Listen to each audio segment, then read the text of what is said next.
celebrations that call for whipping out your favorite China set, and same goes for your luxury vehicle. Just any engine oil won't do. Premium understands premium best, and the new Shell Helix Ultra Zero W20 SP with carbon neutral properties is the one for your premium car. It's a fully synthetic motor oil designed from natural gas using the Shell Pure Plus technology. Shell Pure Plus technology prevents dirt build-up with exceptional cleaning power, leaving your pistons cleaner than a whistle, up to 50% more than the industry standard, and gives you stronger, long-lasting engine performance.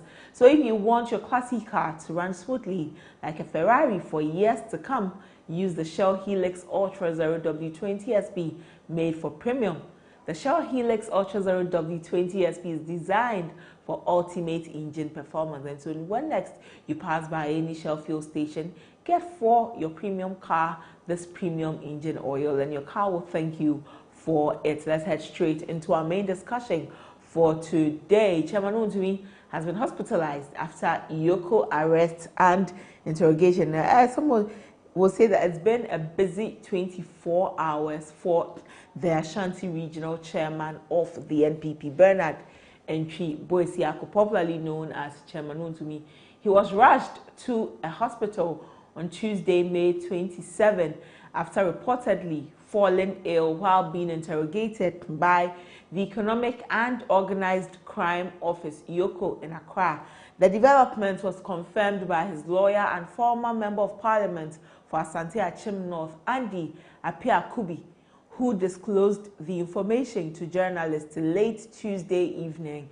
He, however, declined to provide the name or location of the medical facility where his client was receiving treatment.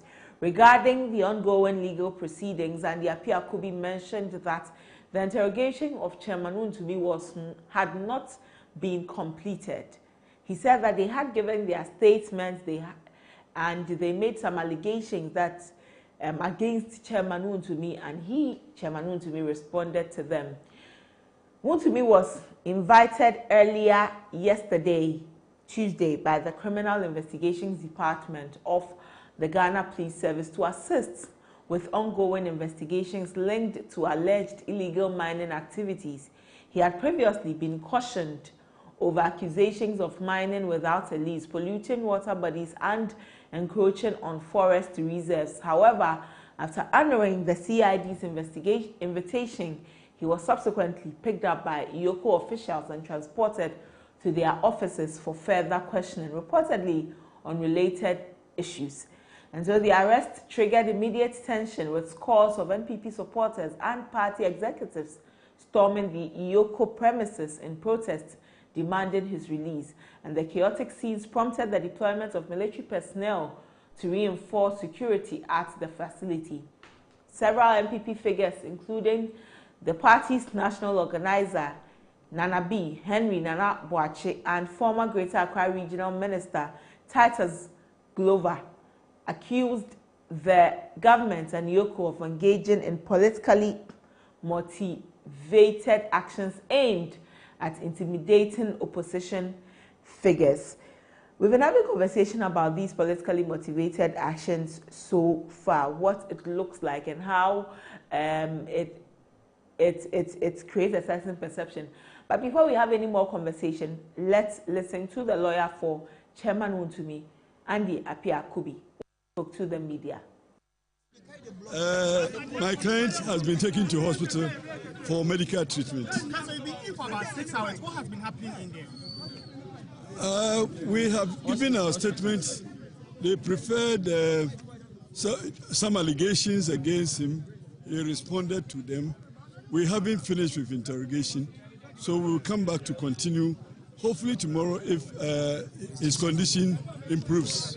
Otherwise, he will stay there until that the doctors discharge him, and then he will come back to continue the interrogation.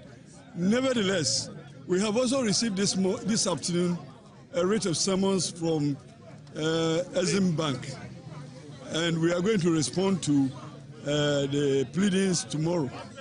And I'm very hopeful that we'll be able to mount a defense of the writ When we are in court, we will indicate that to the court that this we consider a civil matter, for which reason Exim Bank has issued a writ of summons to us, which we are also responding. So this one of a supposed criminal investigation, I am sure and confident that we will be able to also surmount a defense. Finally, what were the charges that were preferred against him in there? The laid charges of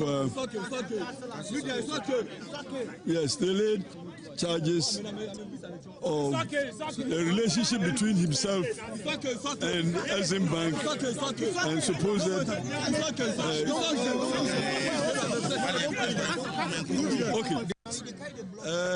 my client has been taken to hospital for medical treatment. That's Andy Apiakubi, who is the legal representative of Chairman WONTUMI, speaking about it. But you know, before we went into the weekend, just last week, some NIB officials stormed Chairman WONTUMI's home in the Ashanti region. The NPP resisted the entering of the officials into his home, and so after a very long period of standoff, they were unable to pick him up. Fast forward to Monday, Chairman WONTUMI visits the CID office, presents himself there, and he's let off with a caution.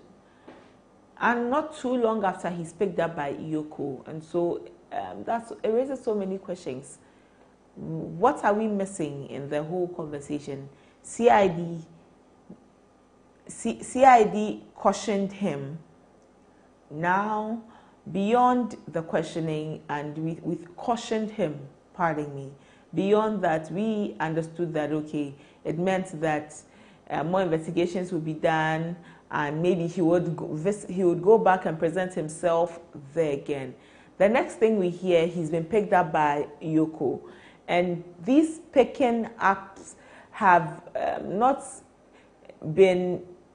had a very positive light in our conversations as a people, because many have begun to believe that these are politically motivated ones. Look at yesterday and how party faithful stormed EOCO's headquarters. It raises so many questions, and so we will be having conversation on this so that we can better understand, break things down, see the nuances in all of these issues.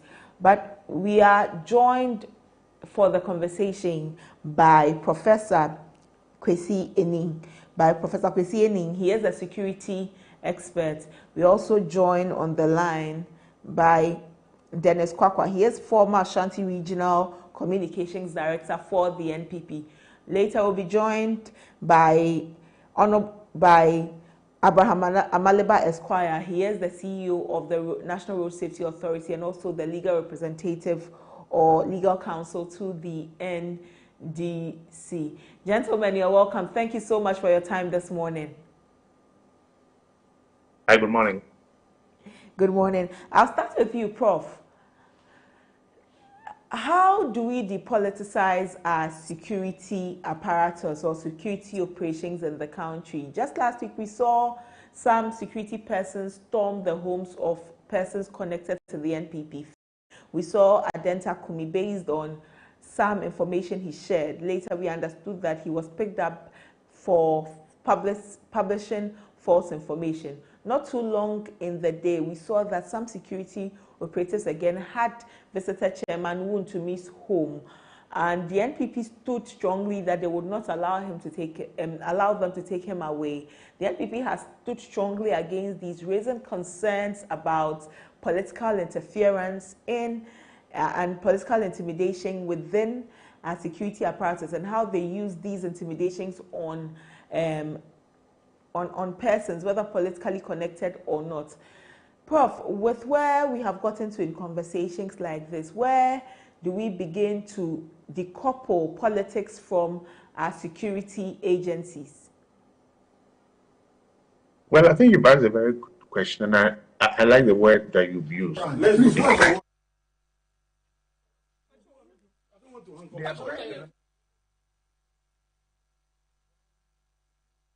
political culture in which political parties and their leadership must recognize the nature of security management, that it can and must be elevated beyond partisan interests. So what it means in practice is that we recognize that these are institutions that are critical to national stability and development. Yes, there will always be a certain level in which every government is interested in placing at the top people or individuals who share their values and norms, but are still professionally qualified to be able to make neutral decisions in the interest of the republic. So that these cyclical patterns of suspicion, anger, you've arrested my person, then will be reduced. The third point I want to make is that security institutions are not your run-of-the-mill physical structures that allows people to invade and to attack them.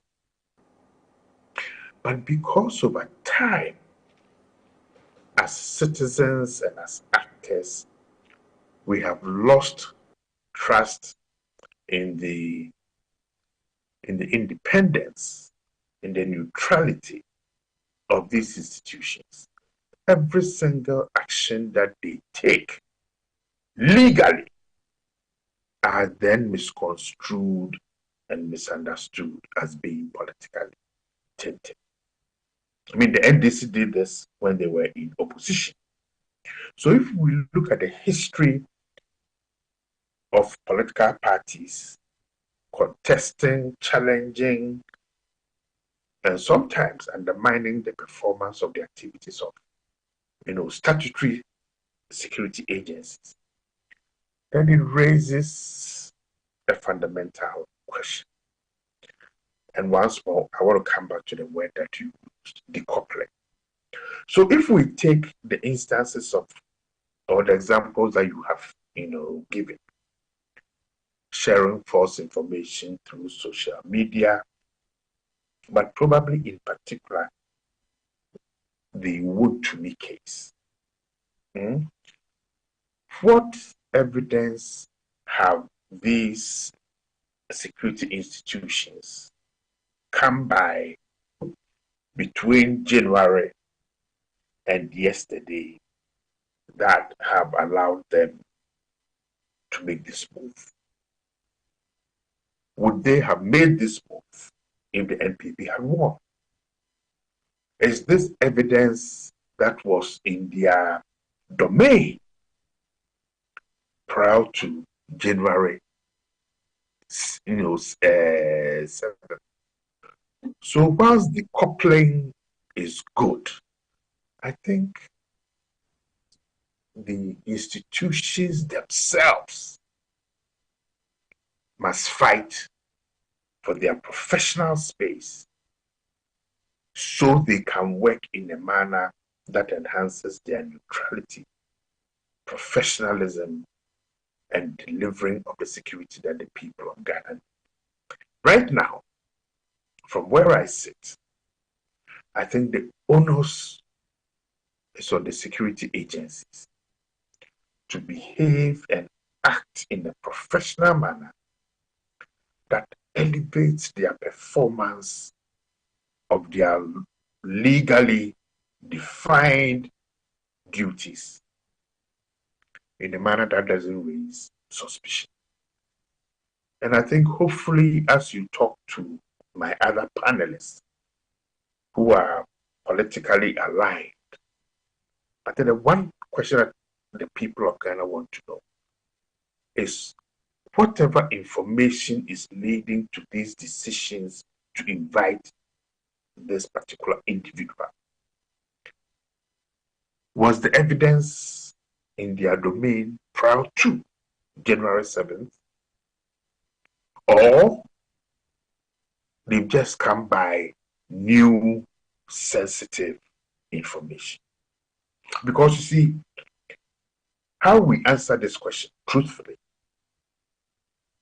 will then impact on the analysis about professionalism, decoupling, and the politicization of these services. Well, Prof, I'll come back and then come and have some more conversation with you. But let me pick Dennis' thoughts on the matter, since the person in question belongs to his party, particularly his region. Hello. Yes, Dennis. My sister, good morning. Good morning, Dennis. Dennis, how is the Ashanti region receiving this so far? This is your chairman who has been picked up. We understand he fell ill yesterday following the interrogation. So far, do you have any news on his health? How is the region also taking the situation so far? Let me say that I'm honored to be on the panel with Prof. Pesini. He's been one of the people we've listened to over time. And so I'm happy to be on the same platform with him this morning. I hope that by the close of this exercise, I'll learn a bit from him.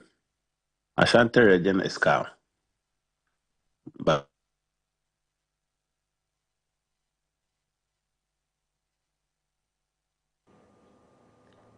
Hello, Dennis. I believe if I say it's calm, it's sounded better. Yes. Hello? Yes, I seem to have lost you at some point. Okay. So do you hear me now? Yes, I can hear you now. So I was saying that Ashanti region is calm, superficially. It doesn't mean that everybody is safe.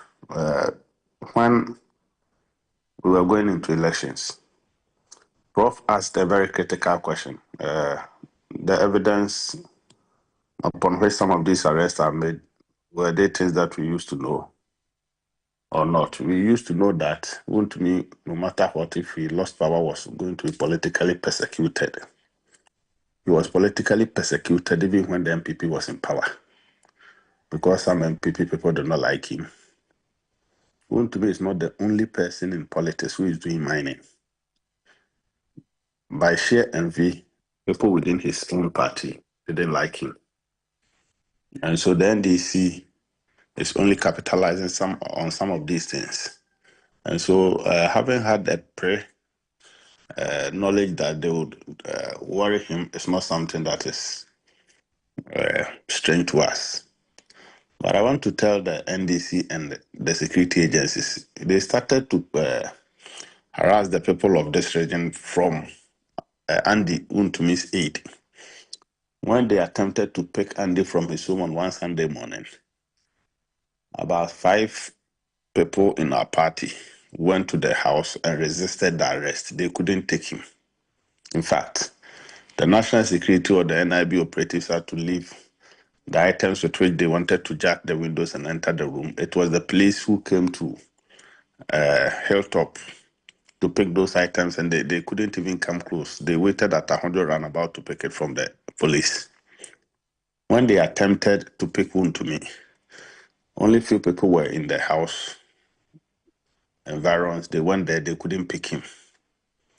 The best strategy they should have for now is to keep WONTUMI forever. If that is what they want to do, they should keep him forever, never to give him bail, because when he's giving bail, we'll bring him to Kumasi. And when we bring him to Kumasi, we will urge whoever it is who wants to persecute him to come for him in Kumasi here.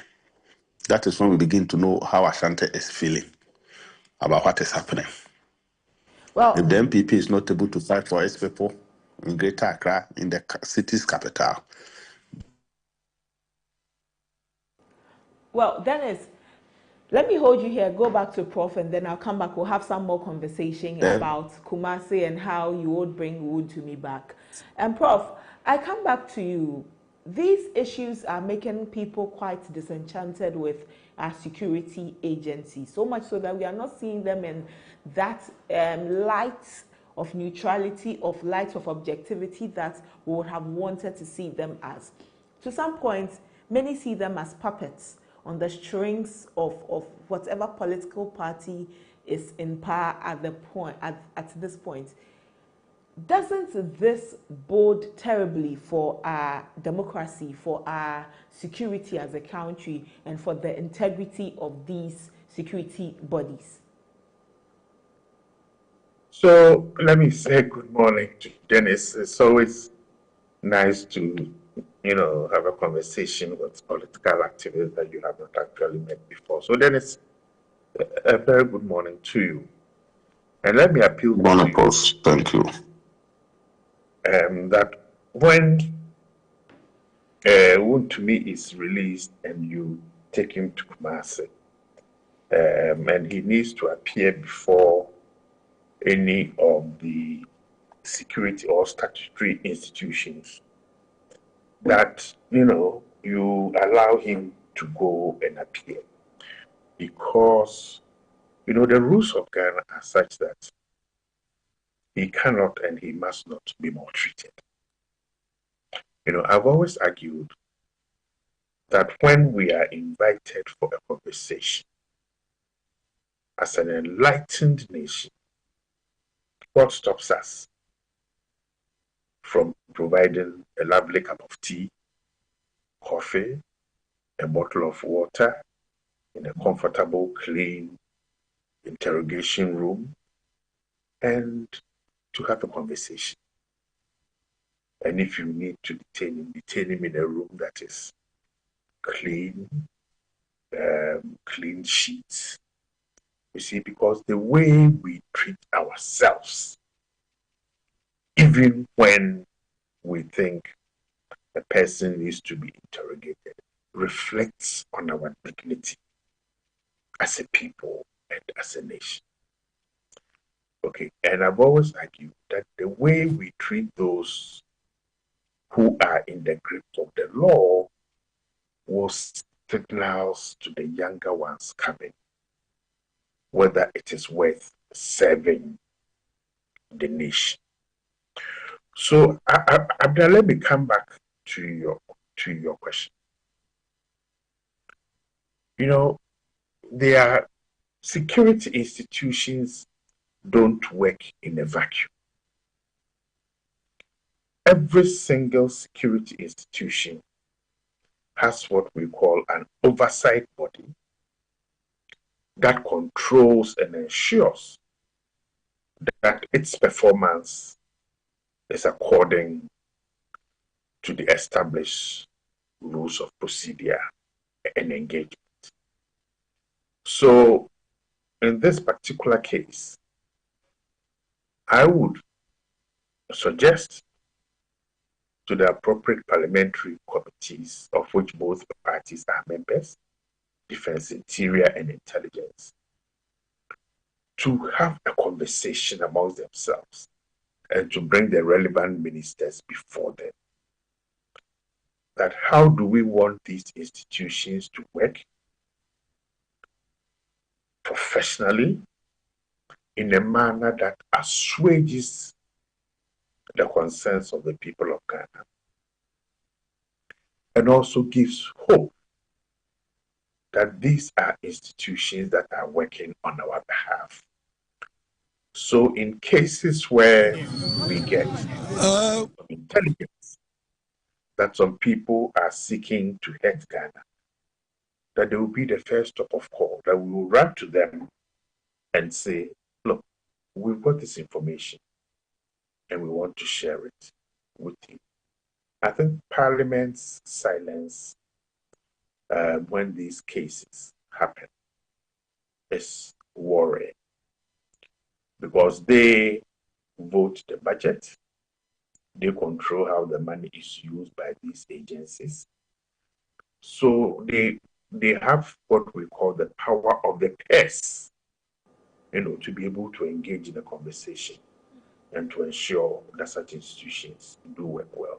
Okay. But I want to come back to the issue of professionalism and neutrality relating to when the evidence or the evidences were found when it became necessary for such an invitation to be issued, and hypothetically, if the NPP had continued to be in power, whether such a thing would ever, even if they had the information, would ever have taken place. So we need to elevate the professionalism beyond partisan politics. Now, somebody will say, oh, but security is different.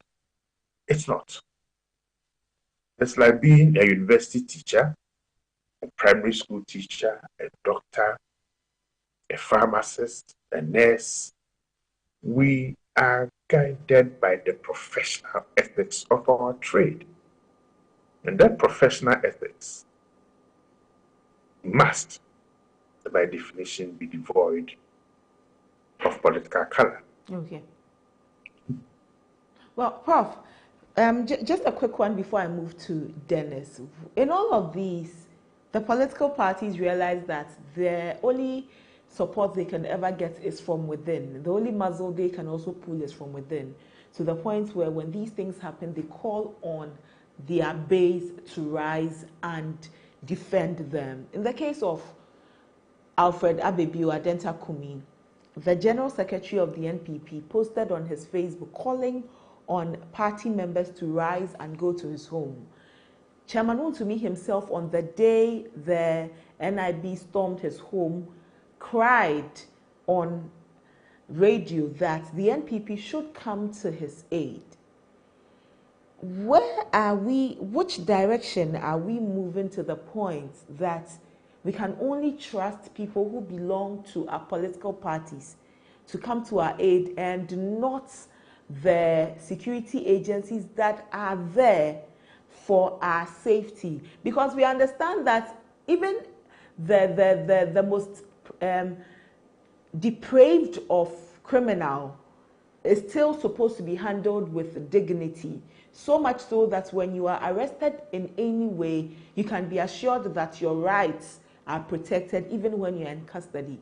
But we've gotten to a point where the parties cannot even trust the security apparatus, the security agencies whom taxpayers' money are paying, who are there for us. Where are we going to when we continue on this tangent?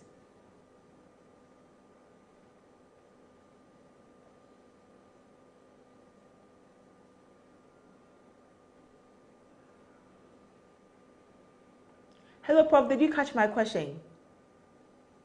Oh, I thought it was for Dennis. No, Prof. So, it's for you, sir. okay, all right, all right. I think that is one of the pleasures one gets from being an old man, so you can occasionally forget things and not hear things. But look, I've always said this. The shift, the move from depending on party muscle to challenge the authority of the state is a criminal act. The Constitution is clear that no one can form a group that is armed in the Republic of Ghana, apart from the Republic of Ghana. The notion that violence has become a currency in our politics, in which key political parties have people that they can call on to intimidate, to abuse, to threaten, to destroy state properties and others, are all criminal acts. Now, Act 999, which is what people popularly call the Vigilantism Act, has not been effective because the political parties that ought to say violence is not a tool that we want to use to gain power themselves have not respected it. The end result is that everyone thinks that abusive behavior, intimidating behavior, the use of demonstrating that, look, for me, I will spill blood. And the language is clear from the politicians. It's what wins as power. It's a falsehood.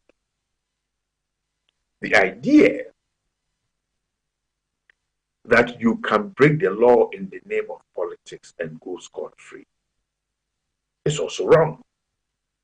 Actually, that we must not, under any circumstances, condone it.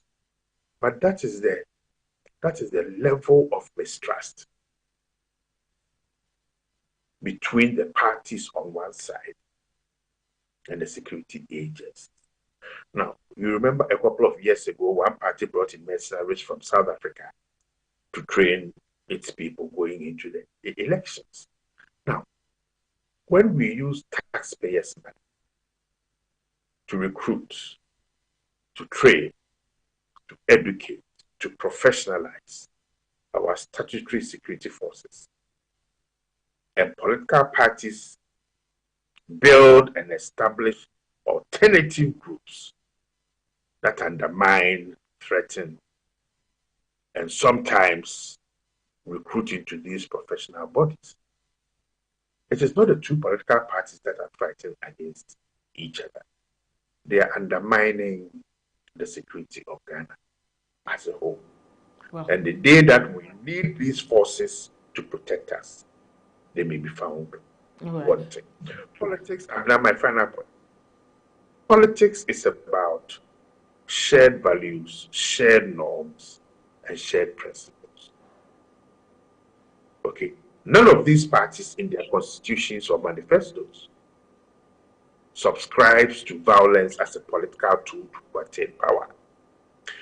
Now, when they don't subscribe to that in the written text, but in their body language and orally, they give encouragement for people to use violence, then we undermine the political system for which we are struggling to build.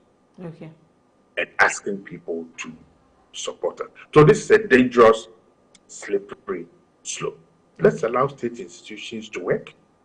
Let's use the courts and hopefully build a strong, stable, vibrant society. We're hoping that we continue to build a strong and stable country, and as institutions also work to the benefit of all of us. We are joined on the line by Abraham Amaliba Esquire. He is the CEO of the National Road Safety Authority and the legal counsel to the NDC. You're welcome, sir. Well, we'll come back and have some conversation with him, and then let me come to you, Dennis, and pick your thoughts on them. But let me ask you this question, Dennis. If the security agencies have picked up a member of the NPP, an executive of the NPP, is it trust that you have lost in them so much so that you ask your members to throng the premises of the security agencies in solidarity? Don't you trust the security bodies to handle your member, your executive in the most humane of ways, so that at the end of the day, whatever they need from them, they will get? All right. I think if that is your question, then you are missing the point, because WONTUMI was not hidden when he was invited by the CID. They sent a letter to him. He was supposed to report to the headquarters of the CID on Monday. Before WONTUMI left Kumasi to the CID head office, the MPP knew that he was going to CID. Even before WONTUMI arrived at the headquarters of the CID, lawyers were waiting for him. And the lawyers were the only people who were to accompany him. Only about 2 people from Ashanti region. That is one of his younger brothers and the communication director of this region joined WONTUMI. We didn't mass up people to follow WONTUMI because we did not trust the security agencies. He willingly submitted himself to whatever investigations that the CID wanted to conduct. He was given bail on Monday and was asked to report. So Prof admonished that when our people are granted bail and they are asked to come back, we should let them go. Yes, WONTUMI went back yesterday. Had further discussions with the CID. When he broke away with his lawyers, thinking that he was discharged. That was when that unprofessional conduct of our security agencies in this country prevailed again. When he was with his lawyers, when they knew they could invite him to the office of the EOCO legally, that he couldn't have objected to that invitation. They didn't do that. They decided to use that Rambo style to arrest him as if he was already prosecuted as a criminal in this country. And so if this is the way they want to treat him, if you were a member of our party, would you now, going forward, trust the security agencies if you are talking about the conduct of professionalism? No. We don't have any problem with whatever investigations this country or this state would want to conduct by its agencies. No. In fact, when we came to power, it was the MPP that set up the Office of the Special Prosecutor. We set it on purpose to fight corruption so that the benefit of this country goes to the people of this country, Ghanaians. And so we have no problem when people are subjected to accountability. That is one thing that we must try to make clear and separate it from the unprofessional conduct of some members of the security agencies, coupled with the intention of President Mahama to suppress.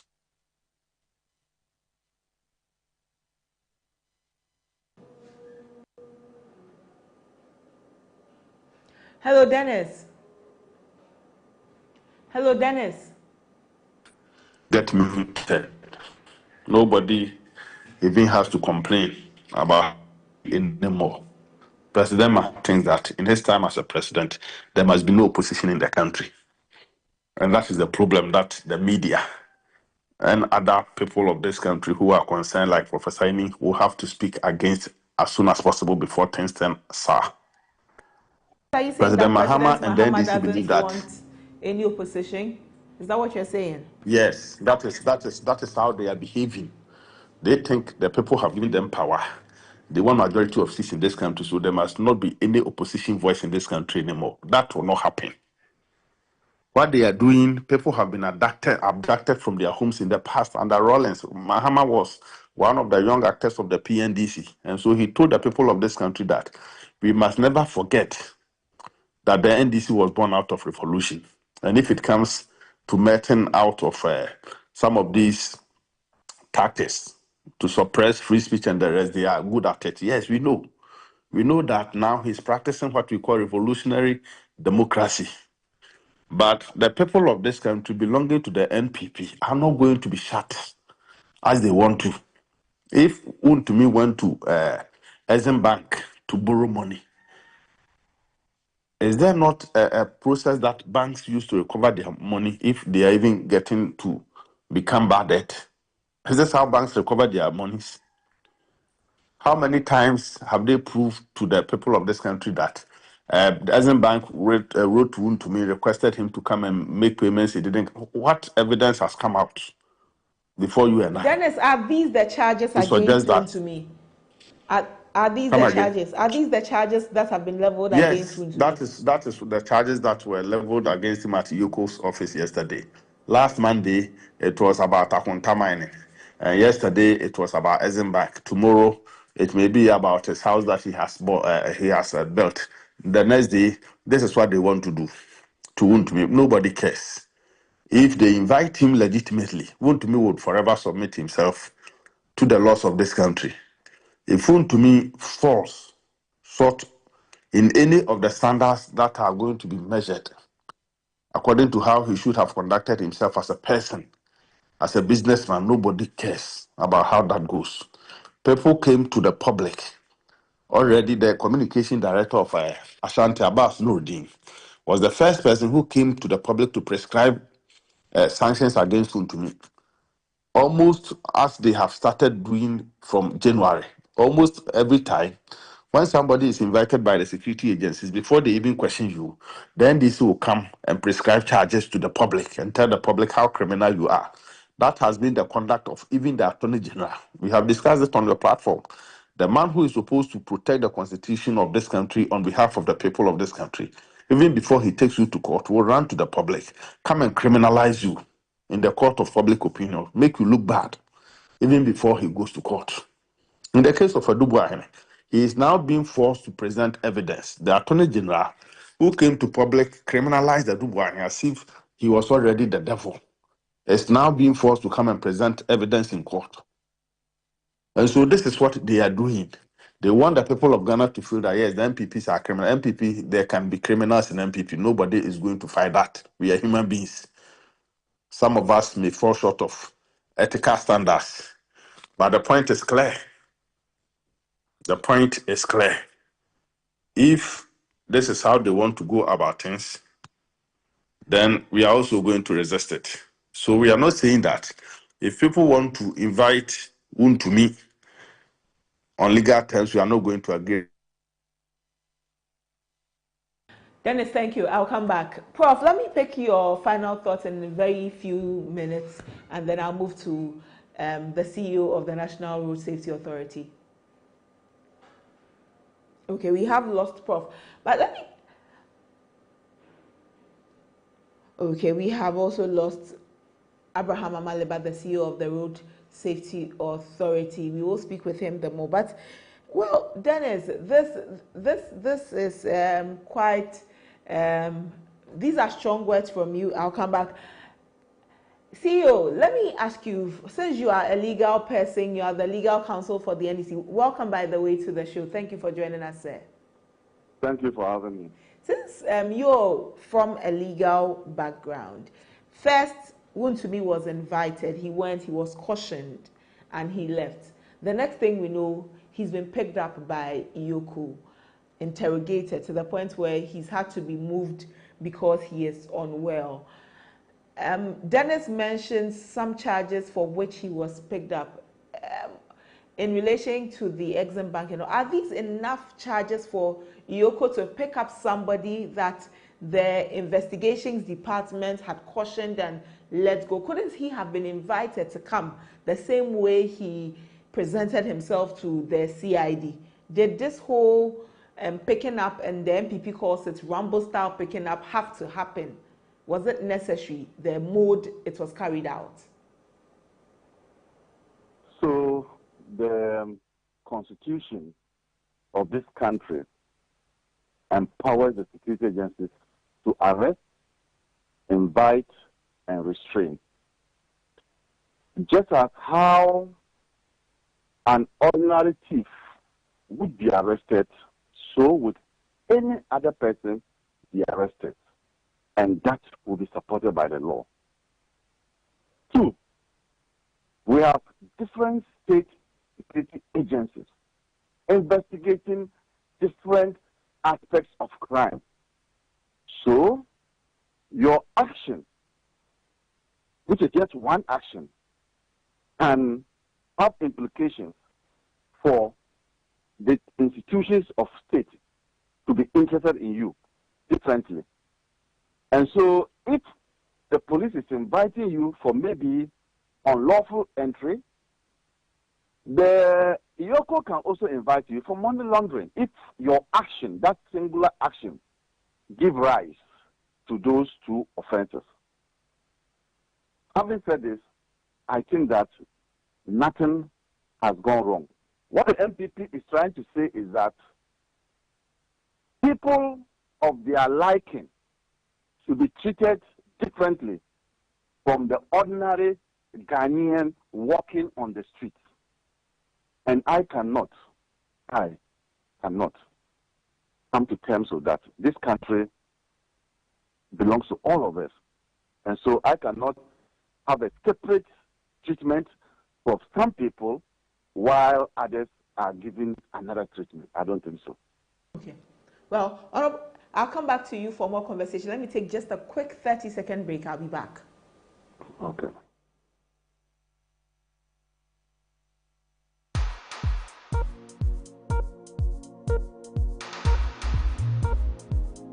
Introducing Betway's Bet Influencer, a groundbreaking feature where you can make money by just sharing codes. He just needs to share his codes and make money. The more his codes are used, the more money he makes. Oh, yes. So, what are you waiting for? Anyone can be a bet influencer. Share your codes and make money. Bet Influencer, another world first from Betway. This advert has been approved by the Gaming Commission of Ghana. Betway, get way more.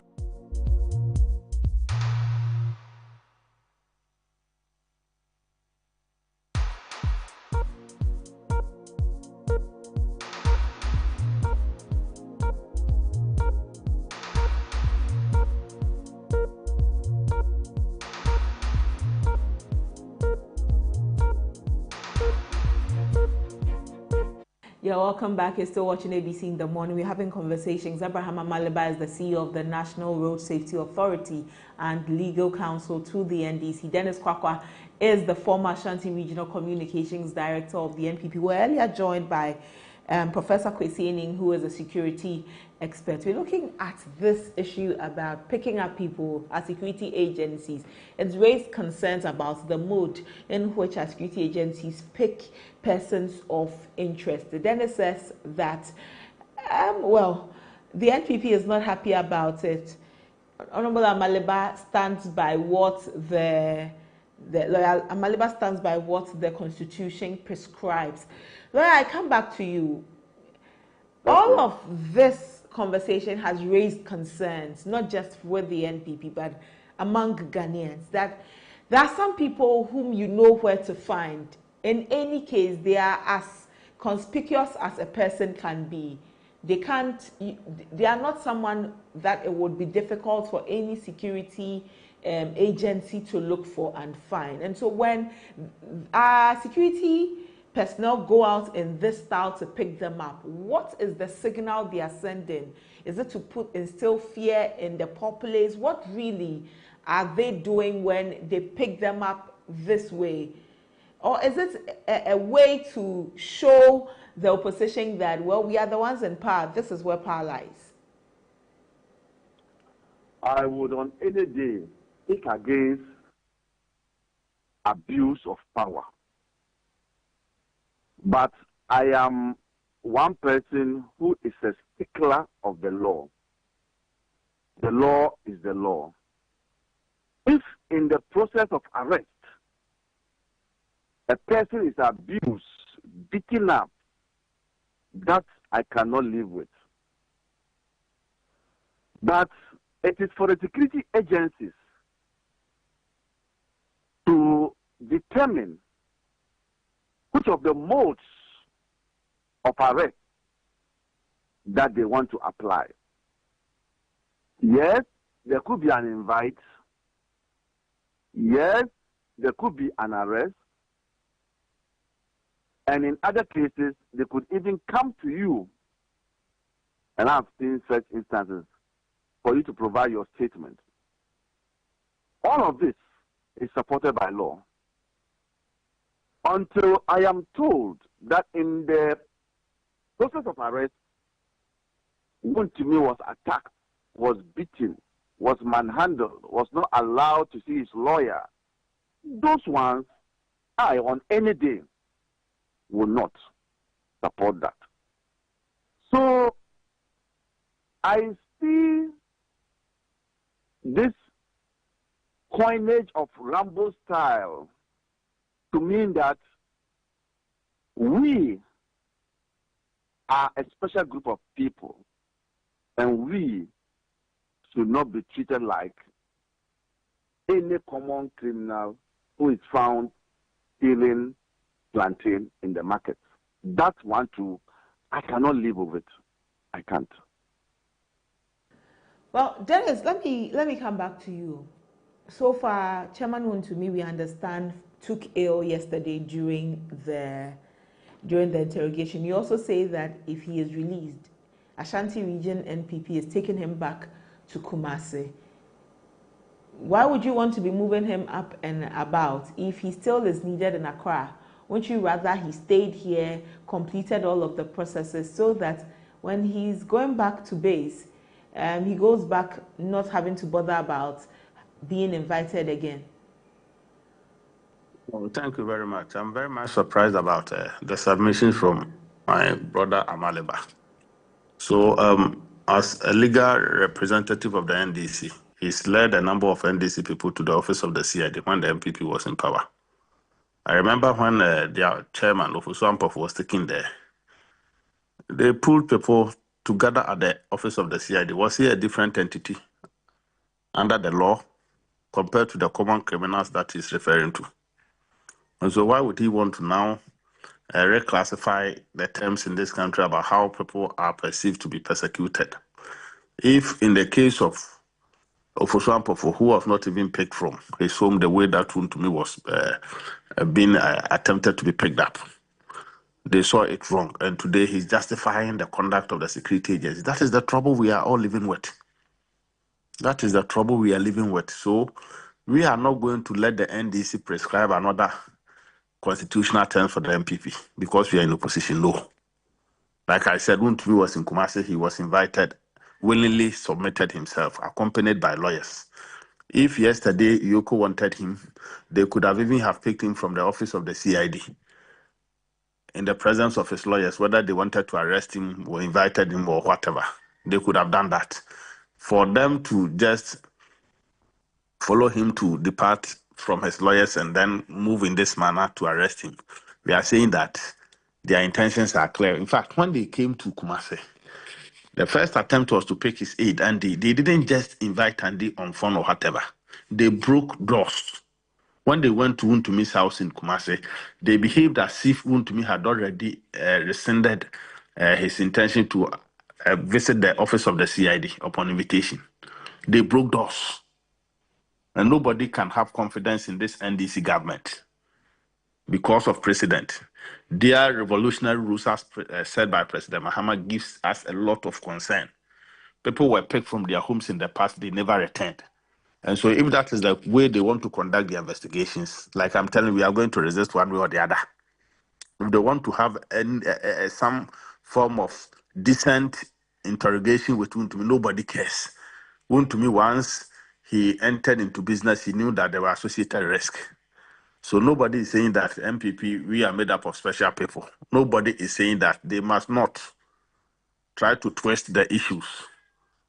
The NDC knows what they are doing, and I've said that they just want to make sure that Mahama has no opposition in this country. Mahama will continue to have opposition, whether they like it or not. Even if 2% of Ghanaians voted for NPP, that is good opposition, enough to make their voices heard in this country.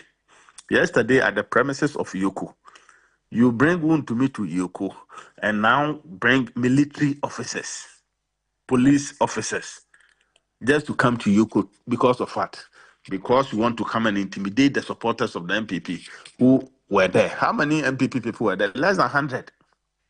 And so if the officers of EOCO could not control them, and now you need the military, then as I told you, if WONTUMI comes to Kumasi, and under these conditions that they are treating him today, we still find it in place. We are going to protect him. We will resist WONTUMI.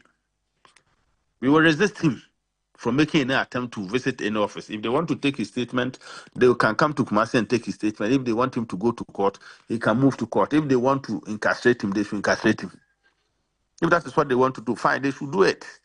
But for them to behave as if they are working under the law, we all can separate the law from intimidation. What is happening today is just to make sure that if WONTUMI is cowed into his shells, then nobody else in MPP will talk, because he's seen as the most, what do you say, nonsense person in the party. He talks so much, he criticizes, and so if WONTUMI is him, then nobody will speak. In the days of Rawlings, when people had went into exile, few people gathered and brought the party into power after 30 years in opposition. Even in parliament, MPs of the NDC said they were resisting the oppressors' rule. If even in parliament, where laws are made, they thought that their rights were being oppressed and they fought for it. We in the public are going to stand up and fight. They can take every one of us, but another generation will spring up. Mahama is not an angel. He's not God. All right. We are not going to worship him. We are going to judge Mahama according to his standard of governance. Whether they like it or not, nobody is going to keep quiet in this country. Okay. EOCO, they can bring every institution to invite WONTUMI. we have the right also as supporters of the MPP to show solidarity. Nobody can tell us that because WONTUMI has been picked rightly or wrongly, we cannot follow. We follow him. For the first two invitations, the party did not follow him. It was just yesterday that few people followed. Subsequently, whenever WONTUMI is going to be invited, many more people are going to join him.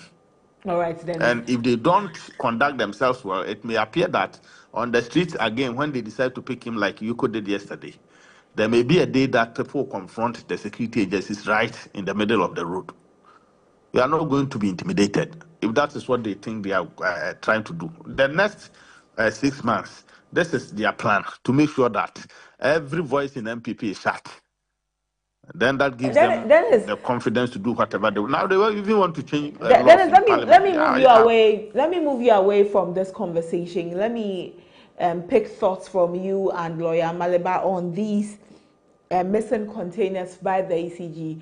Lawyer Maleba, earlier we understood that some containers were missing, and questions that were raised were that containers are huge, they are bulky. There's no way they can vanish in thin air.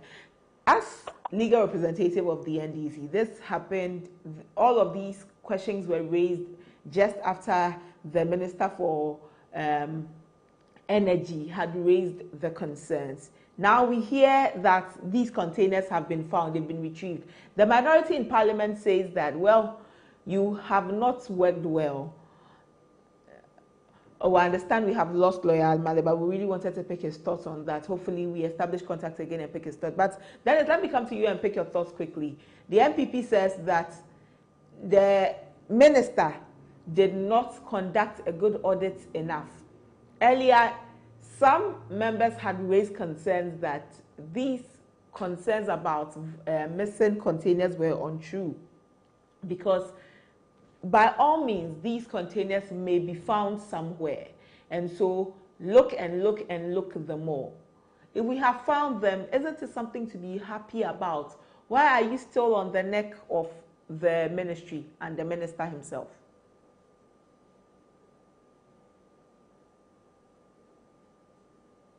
Hello, Dennis.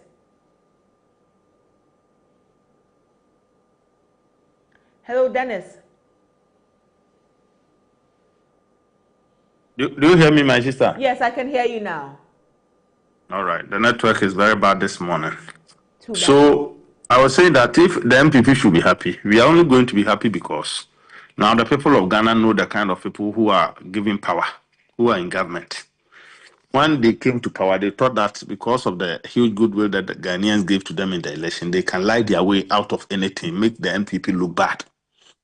On your show, I think the first day we started discussing this topic, I said that if the NPP had the intention to bring some 3,000 containers into this country, carrying items for the maintenance of our power system, then it means that the NPP meant well for this country. That was number one. To have spent so much amount of money to bring 3,000 containers at a go to this country just to come and maintain our power sector, it means that the NPP meant well. You have a minister of state who, in opposition, was able to give one statement per day talking about power, as if he was an electricity generator himself. He was going to make sure power stands on. He's giving power as a minister. Now comes down to tell us that huge containers, 3,000 containers, would vanish. The argument was, what are the processes, the steps that people will have to go through at the port before they clear one container, let alone 3? And 3 containers were able to cross about 4 or 5 barriers of checks, and then they vanished. And they created the impression that the MPP sold the containers to Chinese and Indians. The former MD for ECG, Dube, came out to say that he believes that the containers were still at the port because there was no way the containers were going to be cleared without his involvement. And as far as he knew, the containers were not cleared. Now you come to the public for about 2 months, make noise, tell people that people have stolen containers, and you, the same minister, you come back and tell the people of this country that you found the containers.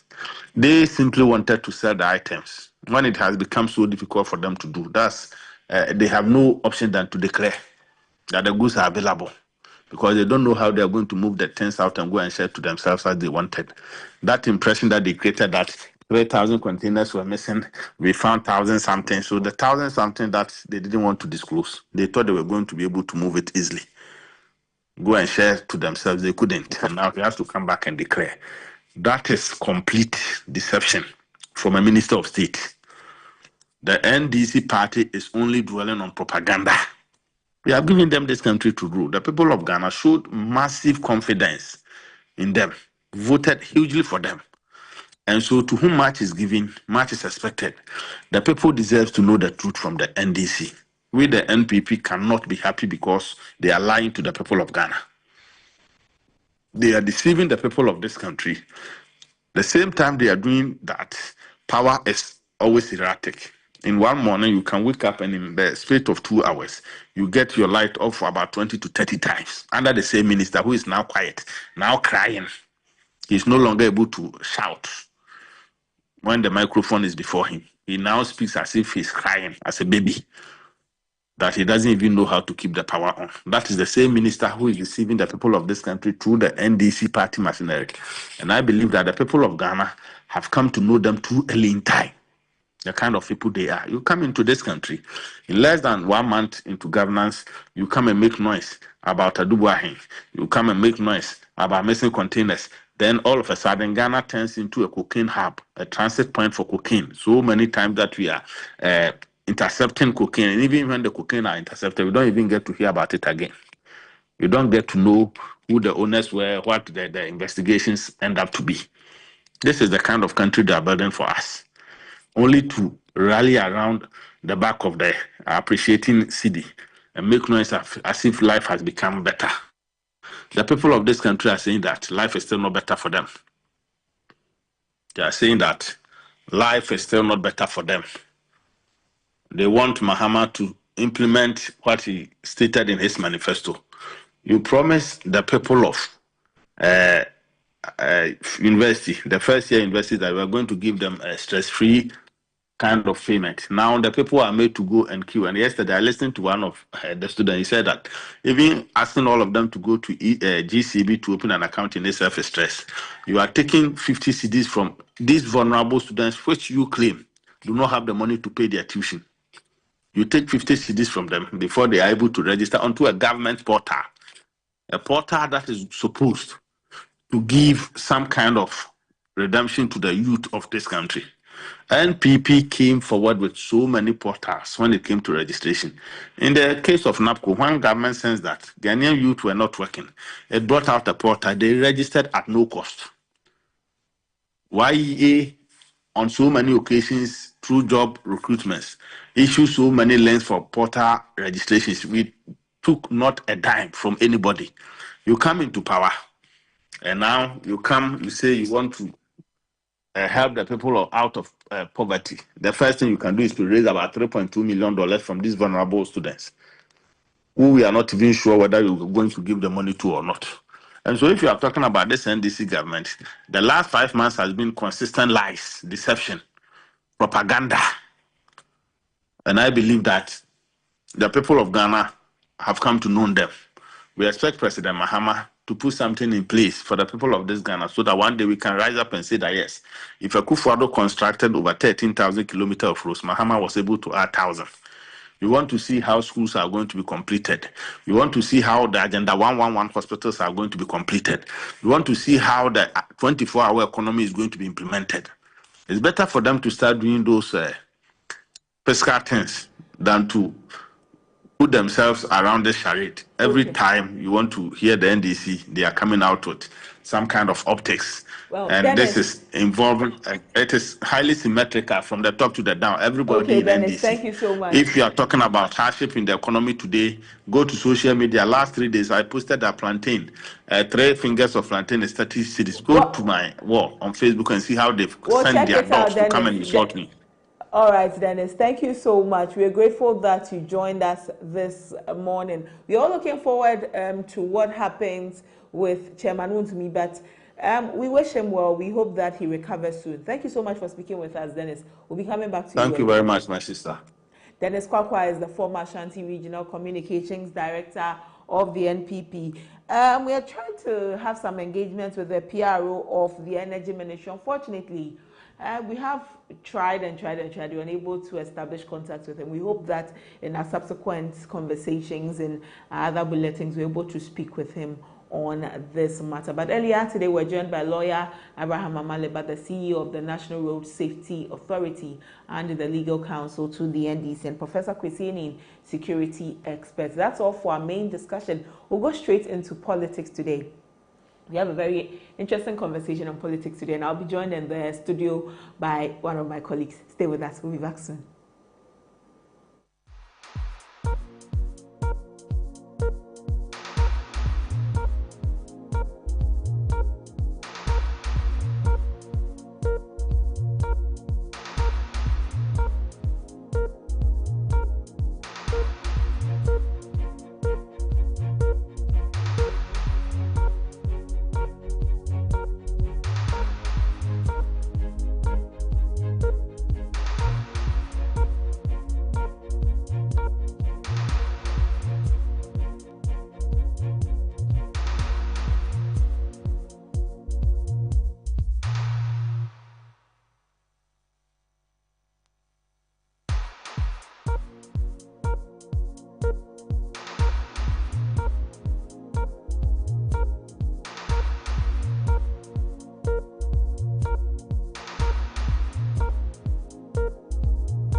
Playing for your country, easy. Scoring, easy. Avoiding injuries, easy. Winning, easy, Charlie. But you know what be easy now? Kibo 4-in-1 Gary mix.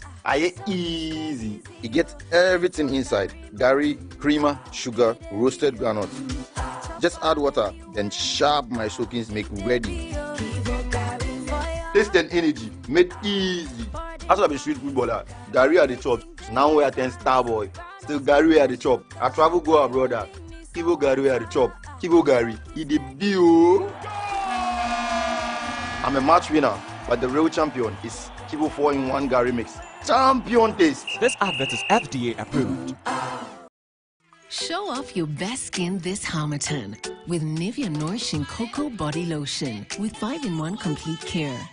The deeply nourishing formula prevents your skin from drying out with precious cocoa butter and deep moisture for smooth and healthy looking skin. Love your skin this Harmattan with Nivea Nourishing Cocoa 5-in-1 complete care. This advert is FDA approved. Mini Ojo from the connection man. Yope Bia Meso too.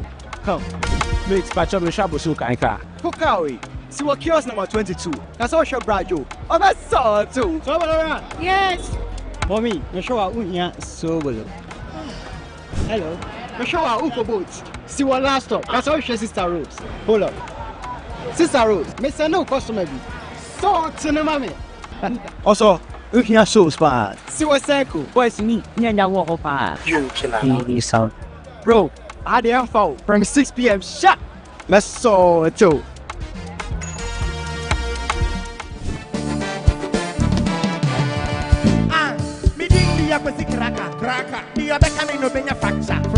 When we connect our energies, great things happen. Connect to a world of amazing and endless possibility with Telecel. Telecel, connecting lifestyle, connecting passions, connecting dreams. Telecel, connecting energies.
Mini Ojo, from the connection man. Yo pe bia me so too.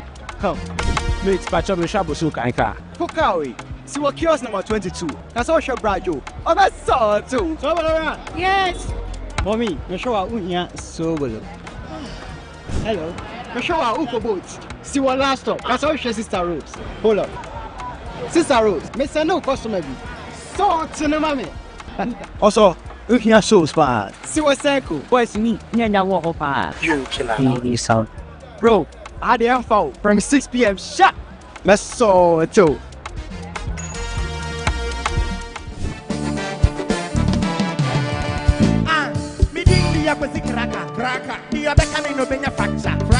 When we connect our energies, great things happen. Connect to a world of amazing and endless possibility with Telecell. Telecell, connecting lifestyle, connecting passions, connecting dreams. Telecell, connecting energies.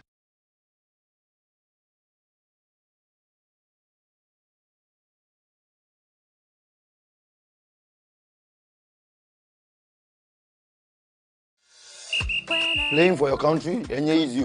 Scoring, enye easy. Avoiding injuries, enye easy. Winning, enye easy, Charlie. But you know what be easy now? Kibo 4-in-1 Gary mix. Aye easy. It gets everything inside. Gary, creamer, sugar, roasted granite.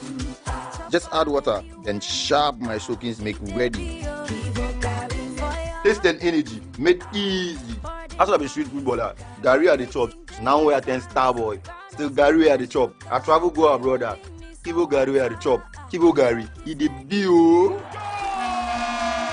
I'm a match winner, but the real champion is Kibo 4-in-1 Gary mix. Champion taste. This advert is FDA approved. This is a call to you.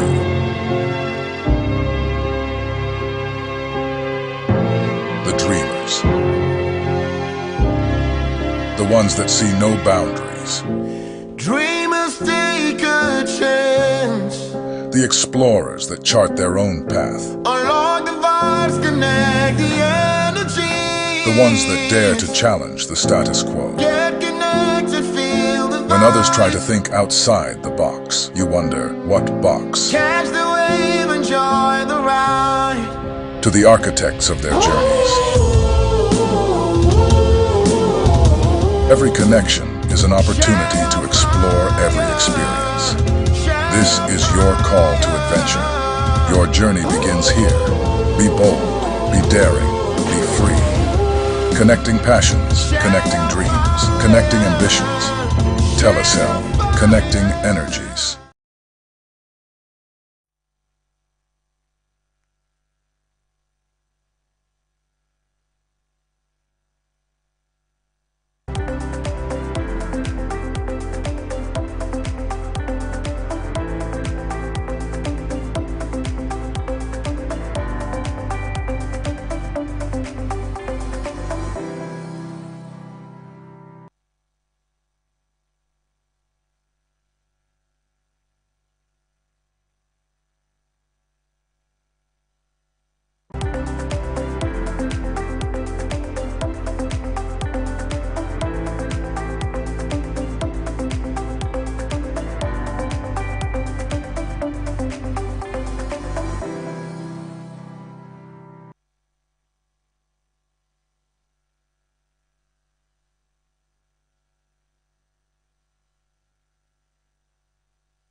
Welcome back. You're still watching ABC and the morning live here on ABC News GH. It's time for politics today, and we're taking you to Parliament. Yesterday, Parliament resumed sitting, and one of the conversations has caught our attention and we want to discuss it. But my colleague Samuel Magbo is here. He was in Parliament yesterday. He gave us a rundown and then we'll delve straight into our conversation. Sami, you're welcome. Thank you very much. He spent the whole day yesterday in Parliament bringing us everything that was happening by the minutes interactions. We saw your interactions with the various MPs. Very interestingly, you got to speak with Hassan Tampuli. He was caught in the whole brouhaha of the chaos. And this is the first time he's speaking on the matter. Yeah. When we got him, basically, we started the conversation on the transport first because he's on the Roads and Transport Committee. He's the deputy ranking on that committee. So when we got Hassan Tampuli, we zoomed into that conversation, but along the line, I chipped in the question because I realized that he had not spoken on it on any station, anywhere. So we were privileged to get that exclusive with him. And he says that he regrets the whole situation. What happened during the voting chaos is something regrettable, something that he hopes never happens in the ninth parliament or any parliament going forward. His sentiment was echoed on the floor of parliament when the speaker took turn, and the speaker addressed the vetting chaos as well as the daughter of Medra which I was going to come on because the speaker was very strong on that. He expressed disappointment. He was disappointed in both the minority and the majority, but particularly the majority because of their numbers. He said that the comment was not made once, it was made multiple times. He mentioned twice. The However, comment was made twice. They've not been able to pinpoint who made the comment. However, Speaker says that 3 persons have been identified and says that if they don't own up and the names are brought to him, he gets to find out who did it. No amount of shout is going to deter him from his acting.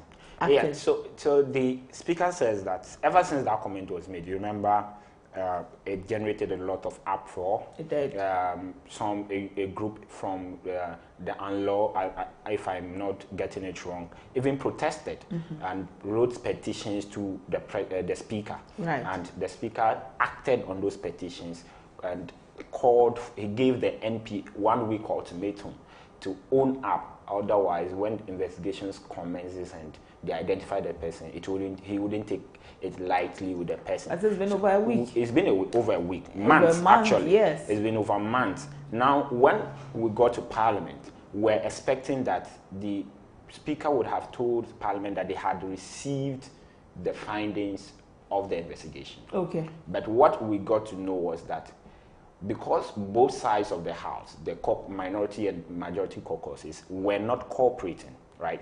They were not coming forth with information as to who made that comment. Investigations are still underway. They have not finalized, the committee has not finalized their investigation to bring a report. And he says that 3 MPs have been identified because the comment was made from the minority side. And if you look at where the video, he even mentioned that there's CCTV cameras, there's a lot of things, but still couldn't pinpoint who made that comment. But the 3 MPs, 2 of whom we all know, the NP for Damango, that he came to also declined, and he said he never made, and he says that he's not known for such commentary, and no one should attribute that commentary for him. He's part of the 3 MPs. Okay. I also pick up that MP for Busumu Frem as of AJ, because that's where they're all seated around that area. As for AJ is also part of the 3 MPs that have been shortlisted or have been identified. But as to who particularly made that comment. So who is the last MP, or you have not picked up? I have not picked up that yet. As to who made up that comment, the speaker says he's unable to mention that, or he's unable to tell. And as a result, it generated, he said he's very disappointed. And when he was expressing his disappointment, you could see on the faces of the majority side that they were also very furious. I mean, I saw NP for Kete West, Helena Joantofo, very furious. Ntoso. She was very furious as to why the speaker was blaming them, because she asked this. Okay. Well, as to why the speaker was blaming Dr. Rashid Draman joins us. He is the executive director for for ASEPA. Yeah. Yes. So he joins us. Dr. Rashid Draman, good morning. Thank you, sir. Good morning. Yesterday, Parliament resumed. Speaker in speaking has has raised concerns. He's expressed his disappointment that up until now, the one who uttered the words "daughter of a murderer" has not owned up. He's disappointed in both sides of the house too for not bringing the person out. At this point, should we expect that we would ever know who made that comment? Well, we will know it if the MPs know that there are consequences for inaction. The Speaker has tried to crack the whip lately, but I think it hasn't gone far enough. If you remember during the first meeting when the fight broke out, he suspended swiftly the 4 MPs who were involved in that fight.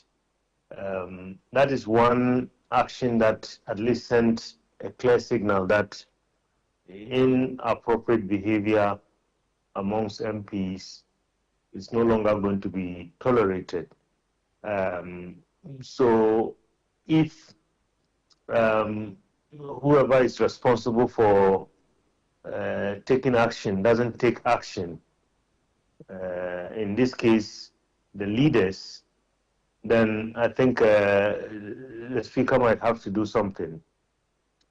I don't know what, but he might have to put them on notice. At least yesterday's comment was, I mean, in the right direction by calling them out.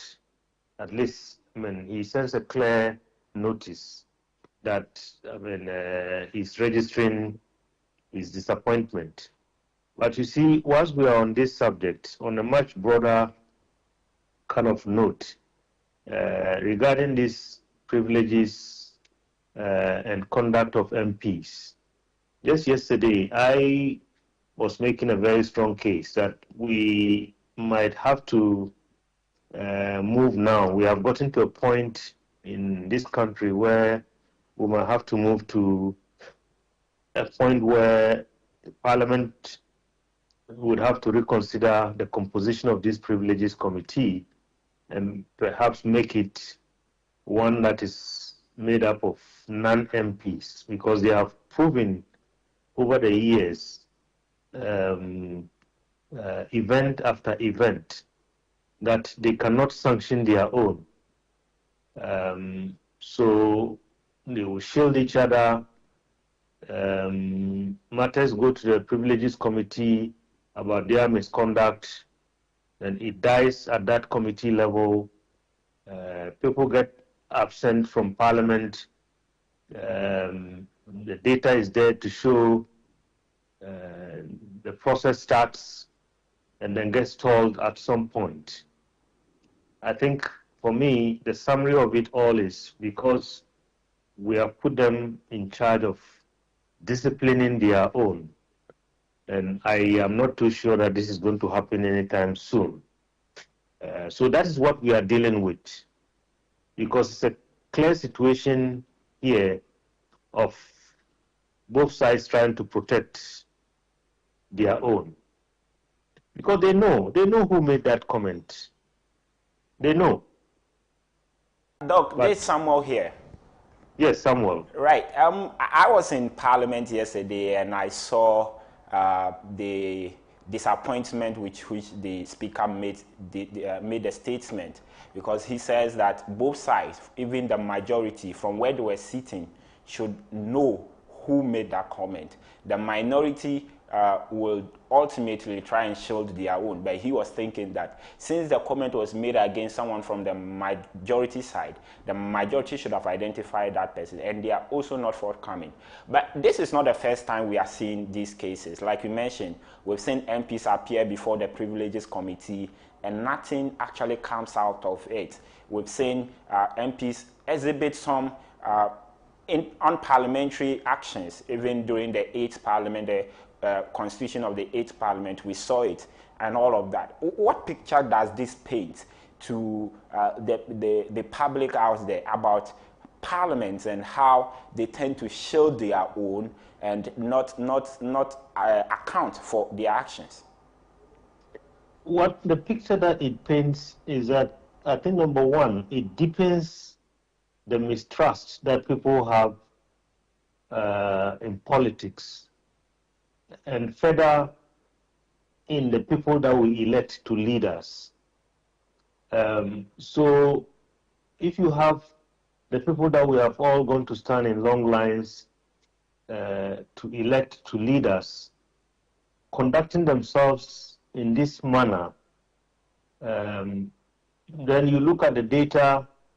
I mean, I think a lot of research has lately shown that, I mean, not only in our country, but globally, people don't trust the whole democratic project. And then people don't trust the institutions of democracy. And Parliament is at the bottom. So if you look at Afrobarometer, the most trusted institution in this country is the military, followed by a number of them. The top 5, Parliament is not part of it. Yet Parliament is supposed to be the anchor, the fulcrum of our democracy. These are people who are supposed to be above board. These are people that we have entrusted with the responsibility to check everybody in the Republic who, I mean, goes against the law, the laws that they pass. So these kinds of behaviors only go to entrench the perception that people have that, you know, Parliament is not doing what we elected it to do. And then further, it goes to, you know, work against their own interest. Because just today, just raise the issue that, oh, we have to improve the conditions of service of members of Parliament. And just wait within an hour and see the reaction that you get from Ghanaians. The public will kick against it, really. Exactly. When they say we want a new chamber, you saw the reaction. Yeah. People are saying, you know, the current chamber that you have is always empty. People don't show up for work. People are showing all kinds of behaviors. Yes, Doc, since you bring up the not showing out for work, yesterday being the first, the resumption of Parliament. Yes, sitting of the first meeting. Yes, or the second meeting, yes. One would have thought that Parliament would have been full, but we saw a lot of empty chairs. Well, what does this suggest to the people who have voted these MPs into the People's House? Because after a very long period away for recess, you would have expected that at least for the first sitting after that period, they would all be available. Well, this absenteeism is really, I think, an albatross around the neck of the leadership of Parliament. They have to do something about it.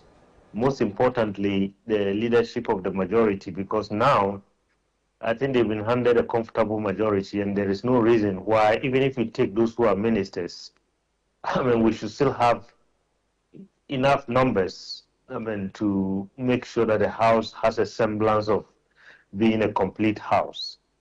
But that's not what we are seeing. And this is not only peculiar to this 9th Parliament. I mean, let's be clear about that. This thing started as far back as about the 3rd or 4th Parliament, and speaker after speaker have lamented. In the 8th Parliament, the Right Honourable Speaker Babwin came very close in the matter of Honourable Kennedy Japan and co, but he didn't go the full length. So I am thinking that perhaps it's about time that, you know, this issue is dealt with, you know, decisively. And I think that, you know, the Right Honourable Speaker has an opportunity here to make history. And so if we start making sure that the full force of the standing orders and the Constitution is brought to bear on members of Parliament who don't show up for work, I think that we can resolve this. I mean, if we cannot dismiss or declare their seats vacant as the standing orders say, then perhaps we should revise the standing orders of the Constitution and say, look, we'll do what is realistic. I mean, if it means maybe financial sanctions or some other sanctions, so that at least we know that when people don't show up for work, at ABC News, if you don't show up for work, there are consequences, right? Rightly so. On that note, Doc, I want to know, yesterday when the speaker was concluding, he made a clear statement that parliamentary immunity does not amount to invisibility, and he can't shield and he won't shield any parliamentarian that is caught up in any untoward act, which was related to this whole daughter of a murder comment. I mean, Speaker Bagbin is one of the most experienced parliamentarians we've had in our Fourth Republic, and he's also a very experienced speaker. For me, is this the opportunity for us to crack the whip? And if we miss this opportunity, we might not see any. Because Speaker Bagbin is one that people say that he eschews, sorry to say, nonsense. So if he's not able to crack the whip and bring sanity and sanctity into Parliament, can we ever achieve that going forward? Well, I mean, I don't know. I'm not a fortune teller, but certainly, you know, given what he has done since the 8th Parliament, we know that he has a very strong abhorrence in discipline. I just hope that the coming weeks and months would tell us something, if whether or not he's able to go the full length and deal with this matter and set a clear send a clear message. But I am encouraged by, I mean, his recent action. If you look at, I mean, the last time when the fight broke out, as I indicated, he was very swift in dealing with it by suspending in an unprecedented manner the 4 MPs, including some from the majority side, I mean his own side. Comments yesterday, I think another addition to this effort. So I think we are getting there. I'm very hopeful that he will be able to deal with it and set a very good precedent that maybe future speakers can rely upon and deal with this matter. Otherwise, look, if we lose faith in this last important institution of our democracy, then I guess we might as well just give up on this whole democratic project, because, you know, like people are saying, you remember when the Burkina Faso man came to our presidential inauguration, you saw the kind of applause that he got, right? Yeah. I mean, that should tell you, you know, that these institutions are very fast losing faith. Yeah. I mean, losing their value appeal in the eyes of the citizenry. And the people that we have elected, I mean, we elect the president, we elect parliament. Yeah. I mean, some of the ministers and other people running this country, nobody elected them. Yeah. So this is the body, I think that should play a crucial role and make sure that the right tone is set and make sure that the right things are done. Okay. So that all of us will fall in line. Otherwise, I think we are in for some rough times ahead. Okay. Doc, we are most grateful for your time this morning, sir. Thank you very much for having me. Enjoy your rest of your day, sir. Dr. Rashid Draman is the Executive Director for Sepasami. So at least this is some headway to a certain extent. If the speaker wants to know who did what, also is given some very definite decisions on issues. He says that he will not be shielding anybody. Yeah. And so you should be conducting yourself of a manner that is required of you. Is required of you as a member of the House. But I was particularly very disappointed that the House was virtually empty. That was another point that got a lot of people wondering where were the MPs, where are our MPs we elected for them to come and lead us and legislate for the country and approve budgets and bills and all of that. Like Doc says, Dr. Rashid Rahman says, we are only hoping that the Speaker of Parliament, being the most experienced and having served in this chamber for quite a long time, would set the precedence right and crack the whip on all of these things. But I mean, before we go, the Deputy Minority Leader raised some concerns about the representatives for the petitioners in the case involving the suspended CJ. I thought the Speaker would comment on that because he's part. Yes. He's like the words. Let me borrow the word of the minority. It seems like the Speaker is being complicit in the attempt to remove the CJ, but he declined not to comment on it because perhaps it's a legal issue and all of that. But let's look at let's see how it pans out. It made it look like the minority and the executive and legislature when together in this. Yeah, that's what the picture the minority was trying to paint. Paint there. We'll see how that goes too. But Sammy, thank you. But you stay with me whilst we just go straight into Ghana Speaks. Let's hear your voice. It's your voice that matters, your voice alone that we want to hear. It's time for Ghana Speaks. WONTUMI was detained by EOCO. He fell ill and so had to be rushed to the hospital. This is the latest in it. In just a few minutes, share your thoughts with us. 053-916-1609. 053-916-1609. It's time for Ghana Speaks.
Well, it's time for Ghana Speaks. It's your voice that matters and your voice alone we want to hear. 053-916-1609. Call us and let's hear from you all the conversations we've had, especially WONTUMI's arrest, Sammy, by the EOCO.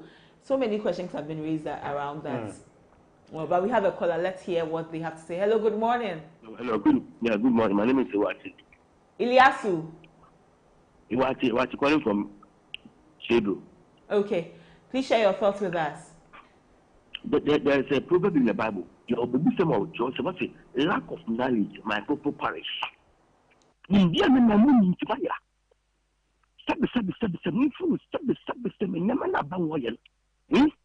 Let him do it.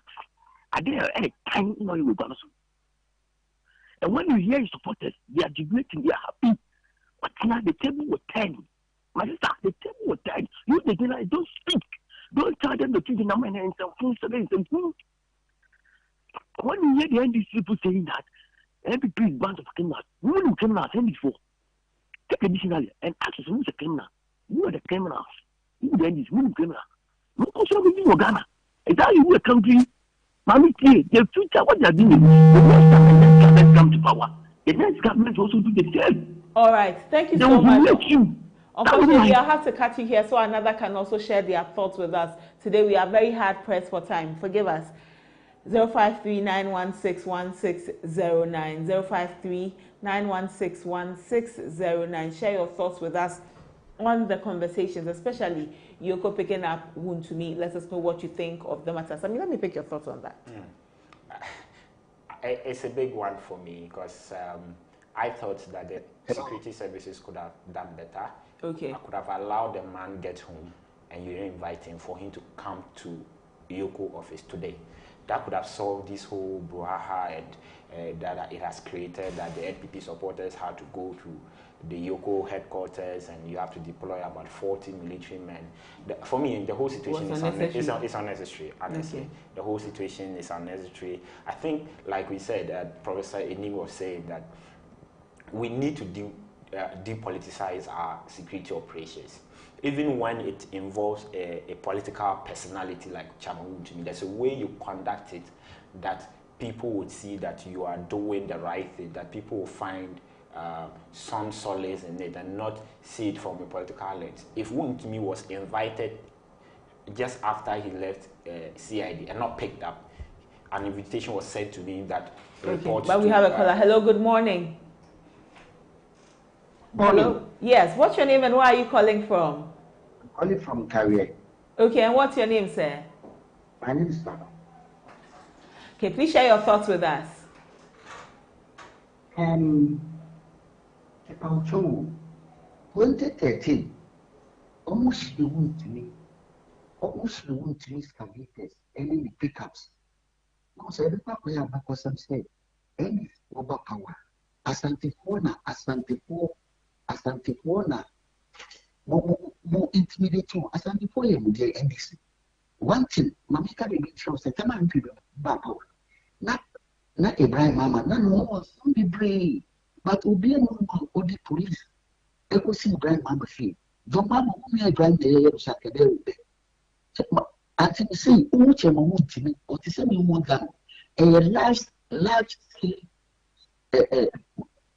mining. On to you, you have on face you. Now, or time and be a Kayaka woody minipa, which make us out this Bible. Yamichua, you want to be on you, 100%. Then would your money and come. Thank you so much. Thank you for calling us. Let another also share their thoughts on the matter. We'll pick maybe last call and we'll be done with Ghana's Peace. But don't worry, tomorrow we'll open the lines extensively so that you can share your thoughts. Hello, good morning.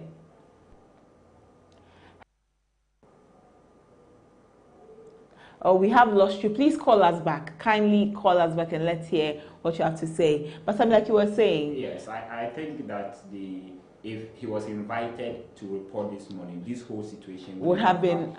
It would have happened. Nobody would have seen it from even a political angle. Because a few weeks ago, it would have been seen as normal investigation being conducted in relation to what the current investigation that was already ongoing, the alleged mining in forest. And this one is about an Exim Bank and related, and it's all related to his mining and all of that. So if he was invited to come this morning, this whole situation wouldn't have happened, honestly. Because on the day he went to the CID, we saw how it was.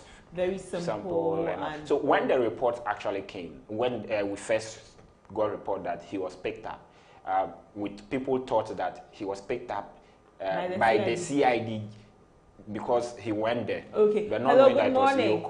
Sammy, hold your horse and be back. Good morning. What's your name and where are you calling from? I am a friend Enoch. Enoch, okay. Who feel free here? Me feel free La Paz. Okay. Enoch, here. Pacho, some kaka. Okay. Pacho, no mind we almost your net time. Muni abati. Jemjem for more Ghana, Munka the great ship in Wati. Now, we are merely using to Ghana so that you think almost party of the almost the city gates made you Daniel Siwa. Make my mental of the city gates in Libya. We could find over 15, 16. What would the bar single days of 7? Okay. You see, Munko so many one woody. That's Sabo also. Okay, thank you. Mama, what you can you woman? Enoch, that's it.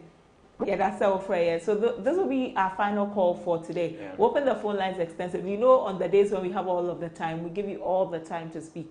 And so rest assured, we still have more days in the week. We'll open the phone lines at some point so you can share more thoughts. But I mean, again, finally, before we go. I think we can do better as a country. Okay. The security services should operate in ways that they won't lose the trust of the public, and right. They'll have a good perception in the minds of people. We wish Ghana well. We wish Ghana well. Thank you, Sammy. Yeah. So that's my colleague Samuel Nyimagbe. Yesterday he was in Parliament bringing us everything from Parliament, and we enjoyed the conversation. You can catch all the conversations Sammy had with the MPs on our socials, on Facebook, on X, on Instagram, on TikTok. All of the conversations are there. You would love them. So do also pass by and watch. That's how we end the show today on ABC in the Morning. We're most grateful to you that you joined us on the show today. To our guests who spoke with us, thank you so much for making time to speak with us. To you who called, we're grateful that you spent some time out of the day to speak with us. And to you who watched, there's no ABC in the Morning without you. Thank you so much. And thank you to the production team, to the technical team for putting together such a production. We're most grateful to you. We'll come your way again with another edition of ABC in the Morning tomorrow. You don't want to miss out at all. At 10 a.m., Peggy Nyakwabano comes your way with business news update. You will enjoy it. My name is Abuna. I wish you the best of the day. It's bye-bye from us for now.